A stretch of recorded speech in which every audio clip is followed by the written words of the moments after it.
Part 3. Dinner with a taste of absurdity and Frankel. The next week turned into a strange, surreal dance on the edge of a foul for Alex. During the day, lectures, notes, working in the cafe, where he now looked at the customers with a new, analytical squint, trying to guess which of them was as angry, lonely, unhappy, and rich as Donna. In the evenings, sessions in the loft. He hardly spoke. He listened attentively, without judgment, occasionally asking questions that forced her to see the situation from a different perspective. What does this marriage mean to you, besides your father's approval? If you imagined your father was gone, and you already had money, why would you need Tom? If there were no Tom, no paternal pressure, how would you spend your time? Not should you, but wanted to. When was the last time you did something truly stupid, funny, something you were ashamed of, but still had fun? The questions perplexed her. She'd never thought about it. Her life was an endless reaction to external stimuli, not an internal choice. She knew how to want things, a dress, a car, a trip, but she couldn't want a fortune, feelings. Alex, to his surprise, began to get the hang of it. This was the best, most real-life workshop possible. A real person, real, albeit specific, pain, and he could carefully experiment, applying the theories from his textbooks. He saw how the paradoxical theory of change works. To change, you must first accept yourself as you are. He watched her resistance slowly melt away as she felt that she wasn't being judged, but rather understood. And yes, $300 an evening, sometimes $500 if the session stretched into the night, was a wonderful incentive. He even allowed himself to buy a new kettle, the old one was leaking, and felt a strange, almost shameful satisfaction. The culmination of this phase came with a call from Donna on a gray, dreary Wednesday morning. "Alex, this is a disaster. A complete and utter disaster." Her voice on the phone was strained, panicked, as if she were speaking from under a rock.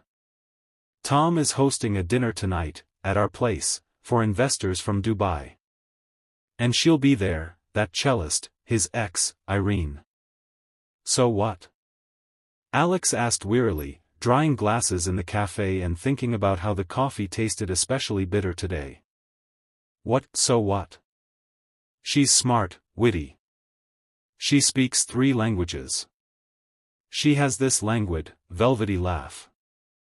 And I'll be like expensive, but completely useless furniture.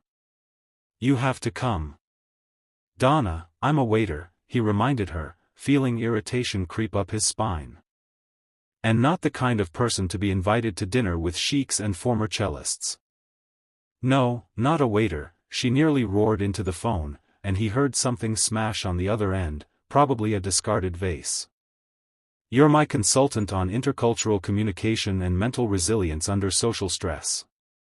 I've already told Tom everything." He grimaced, but didn't mind. "Come promptly at 8. Dress code. Smart casual." She hung up. Alex stood sighing, staring at his reflection in the polished surface of the coffee machine. He felt like cannon fodder, being thrown into the breach of her social ambitions and fears. But $500, and for an evening like this, they could probably ask for 1,000, meant otherwise. Moreover, curiosity, both professional and human, gnawed at him unbearably. To see in person this mythical, ice-cold Tom and that Irene, who, judging by the descriptions, was a being from another planet compared to Donna.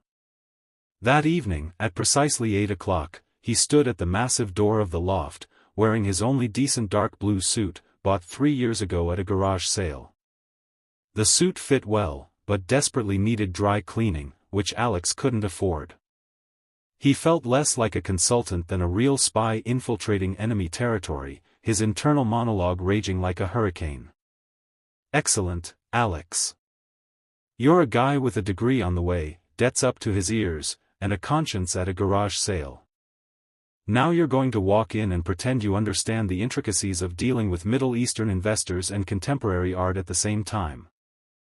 I hope they won't ask about the dividends on Saudi Aramco shares, or will they? Well, I can show off my knowledge of Freudian associations about oil is the subconscious thirst of the founding father. Or analyze their choice of ties as a projection of repressed aggression. The main thing is not to stutter and not to stare at the buffet with such a hungry longing, as if you haven't eaten in 3 days. Although, in fact, that's true today. It's just coffee and 2 bananas. Oh, great psychology, where have you led me? The door was opened by a statue-like butler, or simply a very well-trained security guard in a tuxedo. Alex walked in. The loft was transformed. Soft, subdued lighting, soft jazz music, the smell of expensive food and even more expensive cigars. The guests, about 10 of them, had already assembled. Tom Logvin was a tall, athletic man of about 30, with a perfect haircut, cool gray eyes, and a smile that never quite reached those eyes. His gaze, quick and appraising, like an airport scanner, slid over Alex, lingered on the slightly frayed cuffs of his shirt, his shoes in need of repair, and, having pronounced the verdict low investment appeal, turned away. The cellist, Irene, a woman of about 35 with intelligent, mocking brown eyes and a casual but impeccable hairstyle, looked at him with undisguised, intense interest, as if she were seeing a rare artifact. Donna, in a dazzling white chiffon dress like a cloud, darted among the guests, smiling the strained, frightened smile of a ballerina who had forgotten to be told which way to go. He was introduced demurely. Alex, an expert in cognitive practices and cross-cultural dialogue, was consulting with Donna. A few eyebrows raised politely, some nodded, some ignored. Dinner became a sophisticated torture for Alex. They discussed market volatility, the new exhibition, the merits of electric cars. Donna remained silent, occasionally interjecting hesitant remarks that hung in the air, unheeded. Tom spoke smoothly, measuredly, emotionlessly, like a weather forecaster for other planets. Irene, on the other hand, offered sharp, clever, slightly venomous remarks that made Tom wince slightly but retorted with cool politeness. Alex sat, feigning attentive listening, wondering how much the crystal vase in the center of the table, filled with black orchids, might cost, and whether it would fall on his head from the unbearable falseness of everything happening. And then, during a prolonged pause, while everyone was eating dessert, a raspberry souffle with gold dust, the mere sight of which made Alex's stomach churn, Irene, playing with the stem of her glass with her long fingers, suddenly addressed him. Her voice was low, velvety, with a slight, barely perceptible mockery. "Alex, this is simply charming. Could you, as an expert, share your favorite cognitive practice for such social gatherings? To, say, survive a 20-minute discussion of the price of a barrel of oil with someone who sees in art only the potential for hedging risks?" All eyes, cold, appraising, curious, turned to him. Donna froze, looking like someone about to be guillotined, and because of her own fault. Thomas watched with an expression of cold anticipation, the inevitable failure of this consultant. Alex's brain, shut down by fear and hunger, produced the first thing that came to mind. He recalled Viktor Frankl, his logotherapy, his paradoxical intention. The dinner ended surprisingly peacefully, even warmly. Tom shook Alex's hand as he said goodbye, and in that squeeze, in that look, it was clear. "Okay, magician, you've been useful today.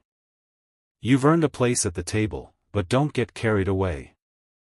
Irene, smelling of expensive tobacco and independence, put on her coat and whispered in his ear. "A brilliant act. And are you her trainer, her psychoanalyst, or just a brilliant adventurer?" Alex only shrugged, allowing himself a mysterious half-smile. Donna, walking him to the elevator, was beaming. She didn't look victorious, she looked like a survivor. A little worn, tired, but alive and even a little inspired. "You're a genius," she said, shoving another, thicker wad of bills into his jacket pocket. "This has been the best, most peaceful evening I've had in a long time. I can't even remember the last time it was like this. Thank you." In the taxi, already far from Donna's house, Alex unwrapped the money, $1,000 in cash. He closed his eyes and leaned his head against the cool glass. A circus, of course. But what a profitable circus, damn it.